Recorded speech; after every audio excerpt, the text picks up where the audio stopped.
Hi, I'm Libby Gibson, Town Manager. Welcome to What's Going On in Town Government. For our visitors, you probably are not aware, maybe you are, that we have a very active town government. And there's a lot of stuff that goes on behind the scenes to make your visit and enjoyable. And for our residents, we are doing the same for you to make your living here enjoyable. And you already know what's going on because you're very involved in town government. So, at the weekly board meeting this week, we had a lot of items on our agenda, although I will say, I think we got through them pretty expeditiously. We were out by about 8:30, meeting starts at 6. We had a brief discussion about volume of mixed excavation waste going to the landfill, which is a discussion we had a month and a half ago because we were increasing the fee for that tonnage, for that material. And as a result, it seems as though the material has dropped off and there's not much of it coming into the landfill, which was something that we thought might happen.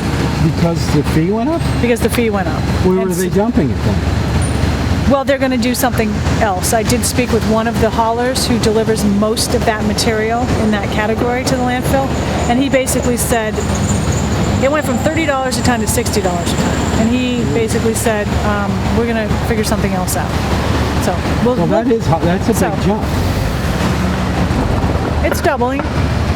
Although we are, the charge to process that material is twice that. It's over $100 a ton. They have to bring it to you. There's no other alternative. Well, there are alternatives for this type of material. Mixed excavation waste is things that when you're excavating for a foundation, say, it's dirt and stumps and stuff that might be in a foundation hole. And some of it's clean and some of it really isn't. The clean stuff could be reused in construction work, and the other stuff, like some of it has a lot of clay in it, and so it goes to the landfill and eventually goes through the composting process and gets turned into something more usable, but that takes a while. Right. We also talked about the construction costs of a lined landfill cell. So there are a couple of cells out there, lined cells they're called, into which residuals from the composting process go. They are baled and they go into this lined cell. Everything else is either recycled and shipped off, or it's construction and demolition and it's shipped off, or it goes to the composting facility and turns into compost. The cells are full, or the most recent one is getting full. It's almost full. We need another. We need a third. And the costs of construction have increased, surprise, surprise, and we are going to need an additional appropriation to complete it of about $700,000. So we've had a side discussion ongoing about this cell with a question from some board members and others: would it be cheaper to ship this material off island?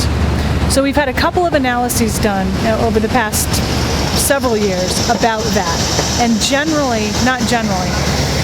the cost to ship the material off is very expensive. It's much higher than the cost to construct and use the lined cell. Nobody likes constructing and using the lined cell because nobody wants to keep that material here. But the cost to ship it off is probably prohibitive. There's a big truck. I got a question. Yes. What material are we talking about inside this line cell? It's the residuals from the composting process, so it's plastics and things that just don't compost. There's probably a tiny bit of metal in there. It's mostly plastics. Like, why does it have to be celled? Because the plastic is a petroleum-based and there's chemicals in it? I assume so. Yeah. It all has to be approved by the Department of Environmental Protection. We have a permit for it. But yes, there are contaminants in it. So the idea in the future would be to try to minimize the contaminants before they go when we have to put them in the cell. So if we use materials that were less contaminant, well, that's an entirely different discussion. Right, I know, but it's going to come up. Well, it has come up because we have a biodegradable packaging regulation that's about to be initiated. Boy, There's a lot of trucks around here. Anyway, back to the shipping costs. So they're very, very high. At the board meeting the other night, the board said, well, and these shipping costs that we're talking about are primarily to go on the steamship. So some board members asked about, well, what about a barge? We have looked into barging costs previously, not very recently, and those were prohibitive as well, if not more prohibitive. So I don't think we're going to find a lower cost because there are a number of issues with the barge. But our consultant who did this analysis is going to already, I saw some emails from him yesterday, already he's looking into getting the board an updated report on the barge cost. So this material would go somewhere. We don't know where it goes? Well, it would go to a waste processing facility. You can't, it has to go to a very specific... It wouldn't go into someone's backyard cell. No. It has to go to a processing facility. The chain of where it goes, the chain of custody, so to speak, has to be documented. You can't just dump it anywhere. We just don't have the facility to treat it. Well, it's not treating so much as... Well, I guess maybe it's something to treat. We don't... This is getting a little complicated, but we do not have a waste processing facility to process that material. It's not so much treating as dealing with it and getting rid of it. Is it something, though, Libby, that... I know we're staying on this a little too long, but if we put it back in the ground under a cell, at some point do we have to dig it back up again? That's a good question. I think the idea is that it's pretty well permanently in there. But what has come up is there is technology that's being developed and that's out there now being tested where that material could be processed here potentially. It's something of a gasification process or a pyrolysis process, and we do have people looking at it actively. The material that's in the cells now conceivably could go through that process, and that's how we could get rid of it. But that's all got to go through a massive amount of environmental review, and that is all really happening now. So more to, I understand. More to follow on that. We had a discussion with the Richmond group, which is, as we know, is doing a development off Old South Road, about the sewer system that they will need to install to service the development. And Town Council developed an agreement. He went through it with the board members. We heard a little bit from the Richmond group about it as well, so that will be finalized shortly. What are they doing? Well, they're putting in sewer for that to serve the houses that are in there, and that's going to require an upgrade to a nearby pumping station, which they will have to fund, and they will have to construct all of the sewer lines to town specifications so that the town eventually will acquire those lines, not at a cost. They will have to be deeded over, basically. Okay. So we were talking about that. We had a review of the C Street pump station, and that is undergoing an upgrade as well, or is going to be going through an upgrade shortly. And that is you know where C Street pump station is, right? I was going to ask you. It's on C Street, which runs between North Water Street and South Beach. And it is a critical component of our sewer system. If that goes down, we're in a world. You can't pump it out of here. Is that the pump that takes it up to the treatment plant? Yeah, it does. Yeah. Okay. Anyway, we talked about some upgrades that are going to be happening on that starting over the winter. I think it'll start. It will be continuing a little bit into next summer. Maybe not a little bit. Maybe throughout. But it'll be contained in a fairly small area. So we heard about that.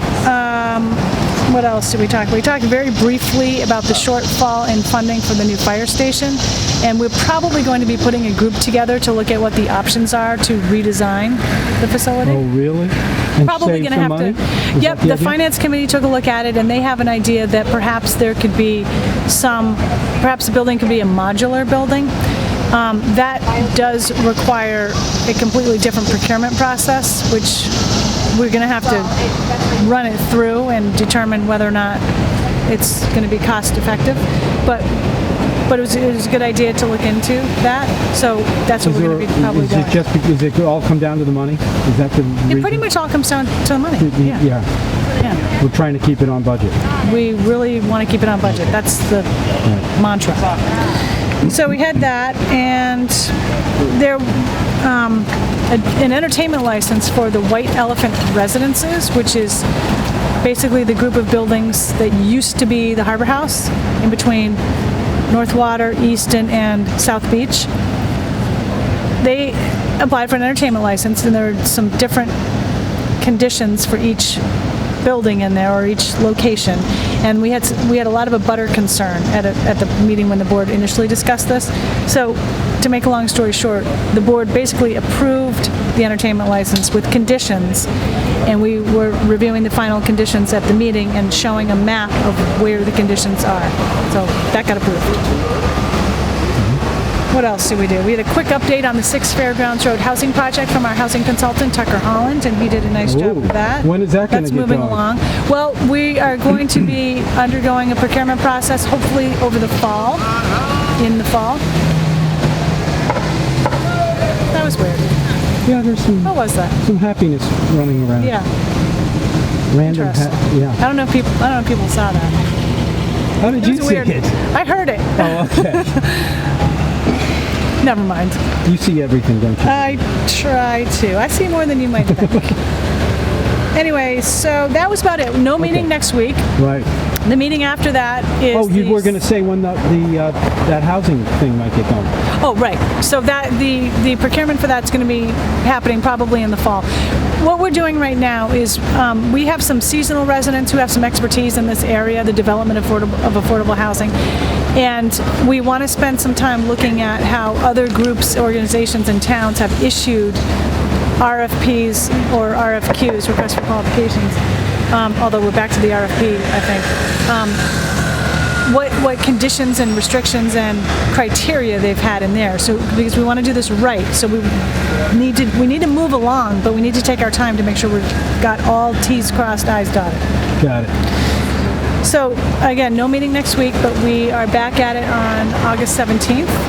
And that's probably going to be a pretty full agenda. One of the items is going to be adopting the special town meeting warrant for October 17th.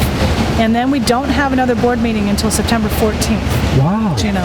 That's like 3 weeks or 4? It's like 3 weeks. So, how come?